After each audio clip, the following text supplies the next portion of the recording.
Okay, meron po tayong breaking news patungkol po dito kay Juan Miguel Migs Zubiri, ha. Itong tatlong senador na si JV Ejercito at itong si Win Gatchalian. Okay? Trending itong tatlong senador ngayon kasi po nag-withdraw po sila, no? Binawi po nila ang kanilang pirma dito kay Ping Lacson. Ito ay patungkol po dito sa Blue Ribbon Committee sa hearing po ng flood control. Sobra pong nakakahiya po ito kay Ping Lacson. Di ba? Pansin natin medyo talagang nagsasalita na itong mga senador na ito, na para bang na-realize na nila na itong mga pinanggagawa nila ni Ping Lacson sa Blue Ribbon Committee walang silbi. Bakit naman nasabi nating walang silbi? Paano yan na walang silbi? Mas lalong nagagalit na yung taong bayan. Kasi unang-una, hinihintay ng taong bayan na meron talagang mapanagot na mga big fish o ika nga mga mastermind. Pero napansin po ng taong bayan na para pinaikot-ikot lang tayo dito sa Blue Ribbon Committee hearing na ito.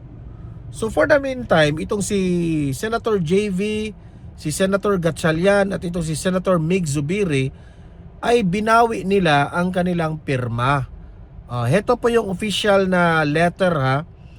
Ito po ay ginawa noong February 3, 2026. Senator Panfilo Ping M. Lacson ang chairperson ng Blue Ribbon Committee. Okay? Committee on Accountability of Public Officers. Lakihan ko, ha, para mabasa nating lahat. Pakakala nila. Ayan, lakihan natin, ha. Ayan. Committee on Accountability of Public Officers and Investigations, Senate of the Philippines. Sulat ito ng tatlong senador kay Ping Lacson. Dear Senate President Pro Tempore Lacson. Ayan, klaro yan, ha. Para yan kay Lacson. Ayan. We understand that there are still additions or amendments to the draft committee report of the Committee of Accountability of Public Officers and Investigations on the issue of corruption on the flood control and other infrastructure projects, which was earlier presented to us. So meaning to say, akala nila ni Senator Juan Mig Zubiri, Senator JV Ejercito at ni Win Gatchalian, akala nila final na yun. Yun pala, may mga binago pa. So binawi nila ang kanilang pirma.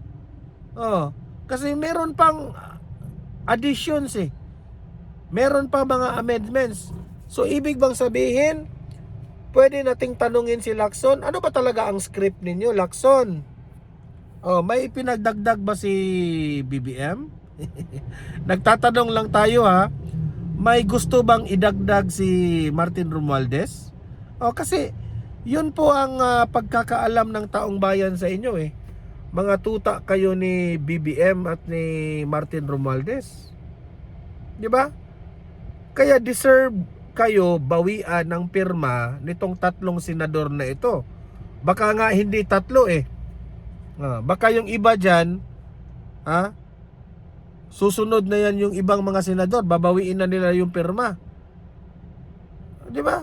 Hindi yan pwede magbago-bago kayo ng mga ano ninyo, mga investigasyon nyo dyan. Tapos bago nyo papirmahin yung mga senador, siguraduhin nyo na final na yun lahat. Di ba? At alam naman namin na hindi yun naging final, Di ba? Alam ng taong bayan na may script kayong sinusunod. Ang tanong, kaya ba ang mga script ninyo ay hindi nasunod o may babaguhin pa kayo? I-clarify ninyo ng mabuti yan. Ito pa, in this regard, the undersigned would like to withdraw our signatures to the earlier draft presented to us until a final committee report has been prepared and to give us more time to study the final committee report, which is tama lang sila tatlo, si Senator JV, Senator Win Gatchalian at itong si Senator Mig Zubiri. Tama sila dito sa sinabi nila. Hindi po pwede na nakapirma sila, dapat meron pa kayong mga binabago. So, nakakatakot yan. 'Di ba? Unfair. So, ang ibig sabihin ng tatlong senador is i-finalize nyo muna yung draft ninyo. Kung final na yung draft ninyo, saka kami pipirma. O susuriin sa namin at bigyan nyo kami ng mataas na panahon para pag-aralan po yung draft ninyo kung okay na ba, tapos saka sila pipirma. Ang nangyari, akala nila final na yon, tapos may binago pa pala kayo. Hindi yan pwede, di ba? That is very unfair. Pero yung ibang mga senador dyan, ewan ko lang bakit pumirma sila. Okay lang sa kanila na baguhin yung mga mga investigasyon ninyo dyan. Sa totoo lang, no, mag real talk tayo, no. Itong si Senator Ping Lacson po, no, majority of the Filipino people. Ako po, saksi ako sa mga na-observe ko sa social media, ay mas marami pong tutol sa pag-handle ni Ping Lacson dito sa Blue Ribbon Committee. Mas nagugustuhan pa ng taong bayan yung pag-handle ni Senator Marcoleta nung si Senator Marcoleta pa yung Blue Ribbon Committee Chair. Kasi napapansin naman namin taong bayan, meron kayong hinaharangan. Example, bakit nung nabanggit na ang pangalan ni Senator ni Congressman Martin Romualdez, yung nabanggit na yung pangalan sa investigasyon dyan sa Blue Ribbon hearing, bakit tinapos kaagad yung hearing?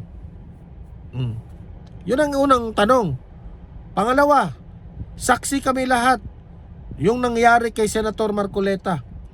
Tinanong niya yung mga caretaker doon. I don't know if tama ba yung aking term. Caretaker ba yun? Yung mga naka-face mask na mga witnesses na in-invite nila dyan sa Senado. Tinanong sila ni Senator Marcoleta, bakit itong si Senator Ping Lacson nag-interrupt? In-interrupt niya. Instead na yung dalawang babae ang pasasagutin, nag-interrupt si Lacson. Hindi. Ano yan hindi pa natin proven na kay kay Martin Romualdez yung bahay na yun o ganun, ganyan.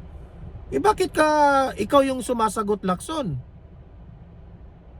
Yan, isa yan sa mga dahilan.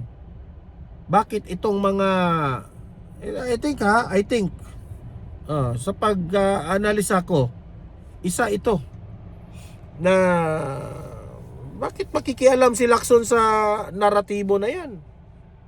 Di ba? Let the witness talk. Kung saan pupunta ang investigasyon, papunta tayo doon. Bakit ninyo hinaharangan? Yan ang pinakamalaking tanong diyan. Di ba?